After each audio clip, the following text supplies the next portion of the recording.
Bienvenue dans la semaine des histoires extraordinaires. Merci de nous soutenir en likant, en commentant et en partageant nos contenus. Aujourd'hui, je vous parle d'une sombre histoire, une affaire sordide dont le titre est L'homme qui regarde. Ce jour de 1947, le téléphone sonne à la brigade de la police montée de Schenectady, au fin fond du Canada français.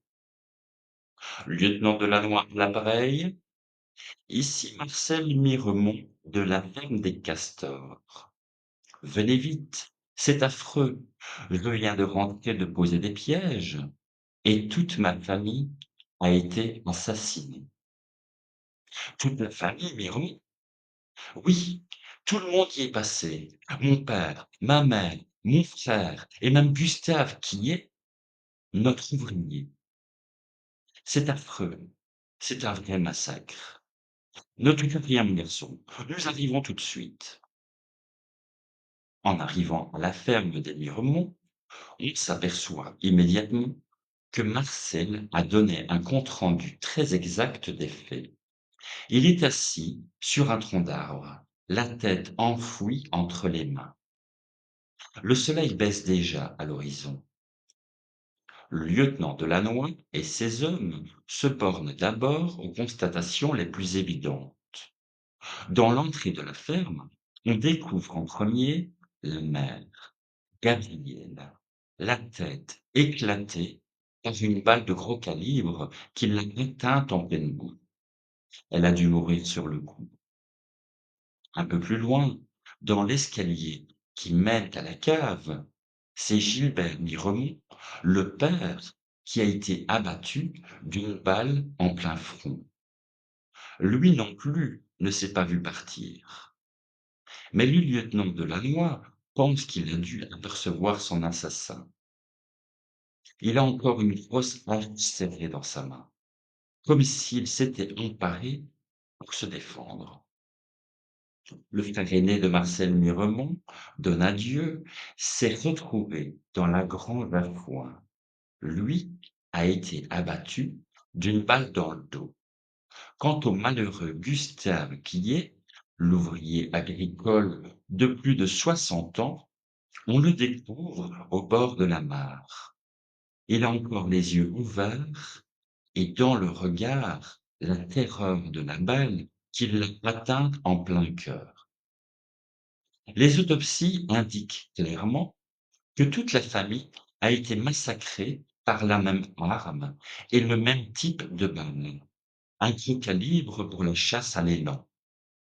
Marcel, le seul survivant, est complètement prostré. Il est incapable de donner les moindres indications sur un ennemi de la famille qui aurait pu se rendre coupable d'une telle boucherie.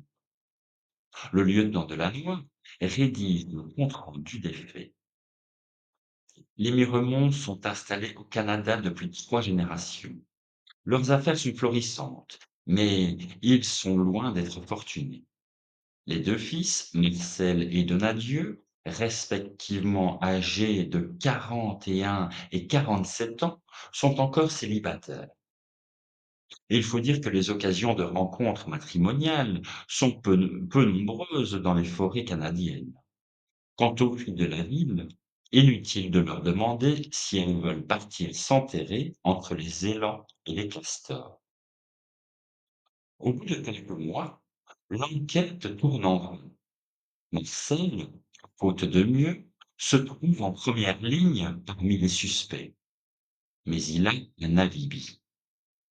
J'étais parti depuis 2 jours. Je suis rentré en fin de matinée pour découvrir toute cette horreur. L'autopsie établit que toute la famille a été massacrée, presque 24 heures avant son retour. Mais aucun témoin ne peut confirmer ces horreurs en ce qui concerne la pose des pièges de Castor. Quant à son mobile, il pourrait être l'intérêt. À présent, c'est Marcel Miremont qui hérite de la ferme. Même s'il n'a pas l'intention de rester sur place, il trouvera certainement à vendre la maison qui est très belle et avec l'argent, il pourrait partir à Montréal ou Québec pour s'y installer et se marier. Se marier?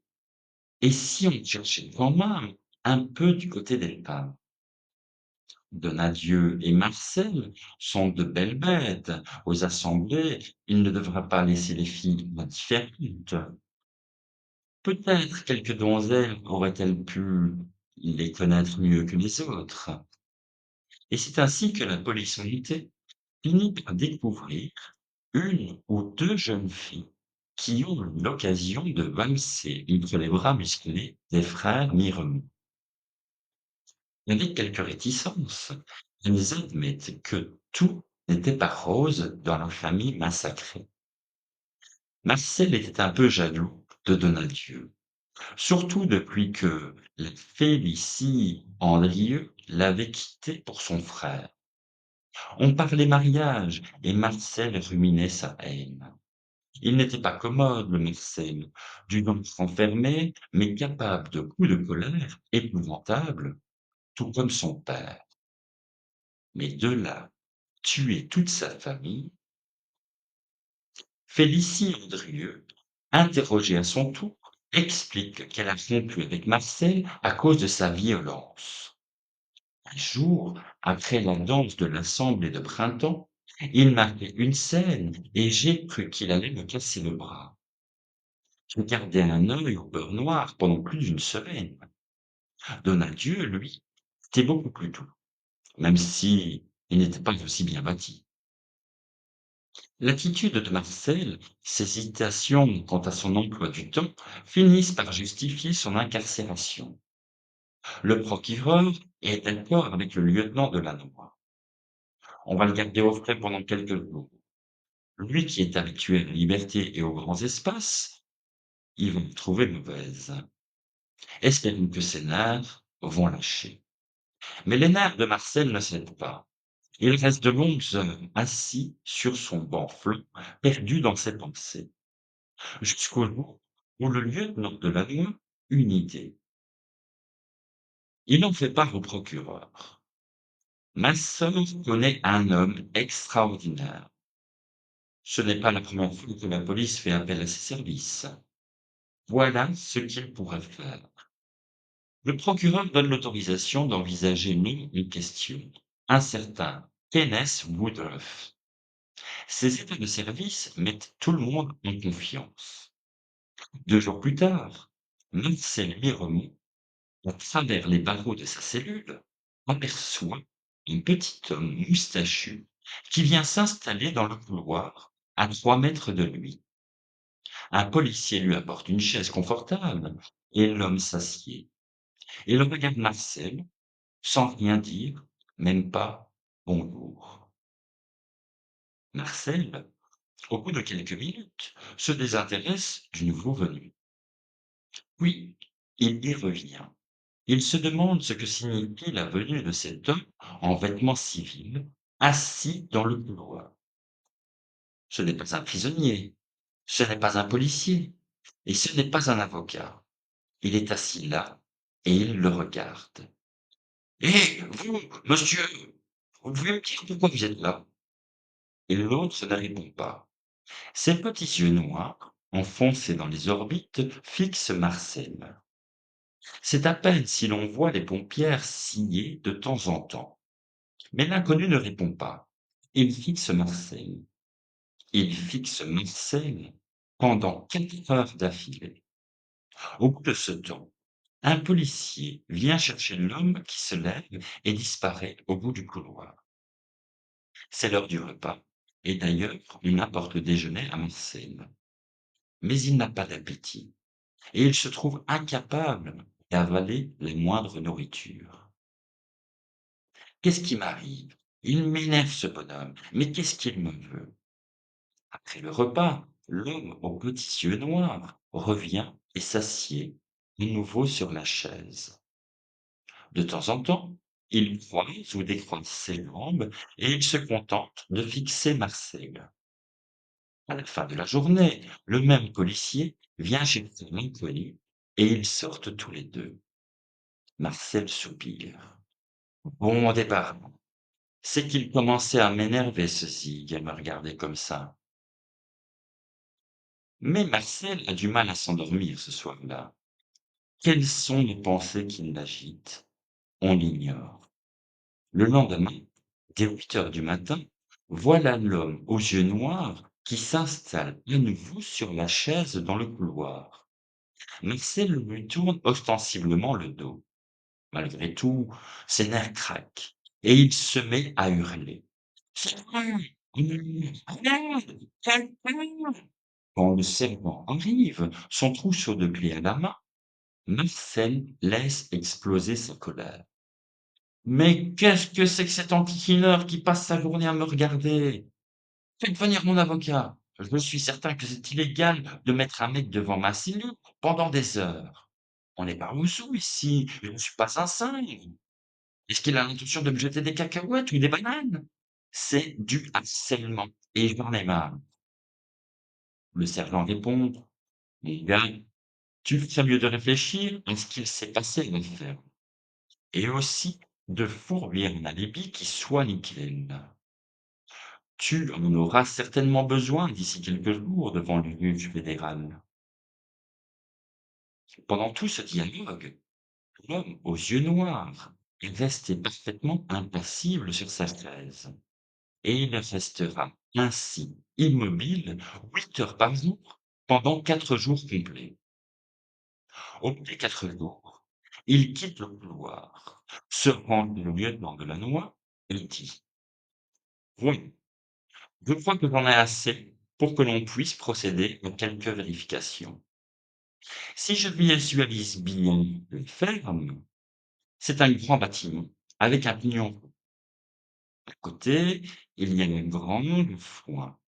Là, on a découvert le corps de Donadieu et la marge est à demi-mille à l'ouest.